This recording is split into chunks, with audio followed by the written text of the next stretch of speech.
दोस्तों ग्रो में silver ETF कैसे खरीद सकते हैं ये हम आज के वीडियो में सीखने वाले हैं। स्टेप बाय स्टेप पूरा मैं आपको सिल्वर ईटीएफ खरीद के भी बताऊंगा। क्या कुछ इसमें चार्जेस होते हैं, किन चीजों का आपको ध्यान रखना है ईटीएफ सेलेक्ट करते समय, ये भी मैं आपको बताऊंगा। तो चलिए शुरू करते हैं। बहुत ही सिंपल प्रोसेस है। ईटीएफ का मतलब जिनको भी नहीं पता, ईटीएफ यानी कि एक्सचेंज ट्रेडेड फंड होता है। तो जैसे ही आप प्रोडक्ट एंड टूल्स में जाओगे आपको एक ईटीएफ नाम का इधर एक बटन मिलेगा, उस ईटीएफ पर आपको क्लिक करना है। क्लिक करने के बाद आपको क्या करना है, सबसे पहले इधर एक फिल्टर मिलेगा, आपको लेफ्ट साइड में ऊपर एक फिल्टर मिलेगा, फिल्टर पर क्लिक करिए। फिल्टर पर क्लिक करने के बाद इधर एक कमोडिटी नाम का आपको ऑप्शन मिलेगा, उसके ऊपर आपको आना है और ये जो गोल्ड है उसको हटा देना है, सिर्फ और सिर्फ सिल्वर पर टिक होना चाहिए और अप्लाई पर आपको क्लिक कर देना है। अप्लाई पर जैसे ही आप क्लिक करोगे आपके सामने बहुत सारे सिल्वर ईटीएफ अलग अलग कंपनीज के आपको देखने के लिए मिल जाएंगे। अब किसी की प्राइस आपको 20 रुपए के पास मिलेगी, किसी की 224 के पास मिलेगी, तो किसी की 220 रुपए के पास मिलेगी।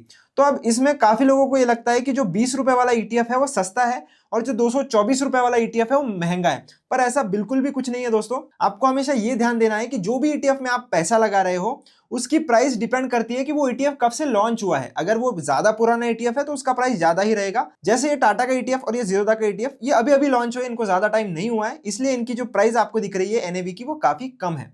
अब ईटीएफ लेते समय किन बातों का आपको ध्यान रखना है ये भी समझ लीजिए। तो अगर एग्जांपल के लिए सिल्वर बीज नाम का जो ईटीएफ है, निप्पॉन इंडिया का सिल्वर ईटीएफ, ये काफी पॉपुलर ईटीएफ है और काफी पुराना ईटीएफ है। इसका ही मैं एग्जांपल ले लेता हूं, कोई भी बाय सेल रिकमेंडेशन नहीं है दोस्तों।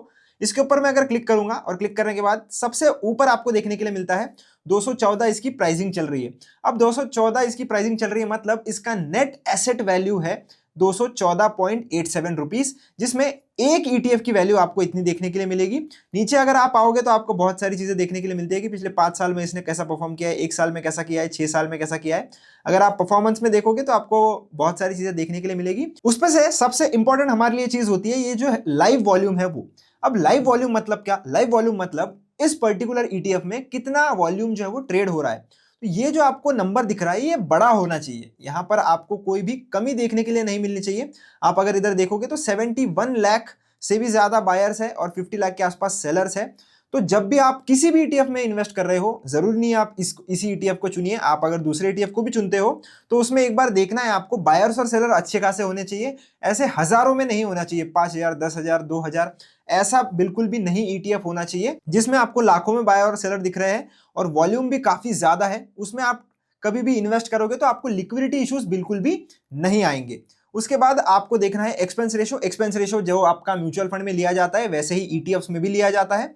तो ये जो एक्सपेंस रेशो होता है ये आपके एनएवी के प्राइस में ही एडजस्ट किया जाता है। तो एक्सपेंस रेशो एक टाइप की फीस होती है जो आपसे कलेक्ट की जाती है। तो ये जो फीस होगी वो आपके एनएवी के प्राइस में ही कलेक्ट की जाती है, अलग से आपको ये चार्ज जो है वो देने की जरूरत नहीं पड़ती। उसके नीचे आपको एसेट्स अंडर मैनेजमेंट देखने के लिए मिलेंगे, जिसमें आपको ये समझ में आएगा कि इस पर्टिकुलर ईटीएफ में कितना पैसा लोगों का लगा हुआ है। ट्रैकिंग एरर आप देख सकते हो 0.58% का, तो जितना कम ट्रैकिंग एरर होगा उतना ज्यादा अच्छा है। एवरेज वॉल्यूम आप 1 महीने में देख सकते हो। उसके बाद अबाउट में आपको ये कब फाउंड हुआ था वो देखने के लिए मिलेगा, एएमसी कौन सी है और फंड मैनेजर कौन है वो आप देख सकते हो। सिमिलर ईटीएफ्स में भी आपको अलग अलग जो नाम है वो देखने के लिए मिल जाएंगे और 1 साल में किसने कैसा परफॉर्म किया है वो आप देख सकते हो। अब यहां पर आने के बाद दोस्तों और एक चीज मैं आपको बता देना चाहता हूं कि ईटीएफ में एक तो आप इकट्ठा यानी कि लमसम इन्वेस्ट कर सकते हो और दूसरा आप एसआईपी कर सकते हो। ईटीएफ में एसआईपी कैसे करनी है उसका वीडियो ऑलरेडी मैंने चैनल पर बनाकर रखा है। अगर आपको एसआईपी करनी है किसी भी ईटीएफ में तो वो वीडियो आप चेकआउट कर सकते हो। मैं आपको अगर लमसम इन्वेस्टमेंट अगर आपको करनी है तो कैसे आप कर सकते हो, तो ये जो बाय का बटन आपको दिख रहा है उसके ऊपर आपको क्लिक करना है। अब जैसे आप स्टॉक में बाइंग और सेलिंग करते हो ठीक उसी प्रकार से आप ईटीएफ में बाइंग और सेलिंग कर सकते हो।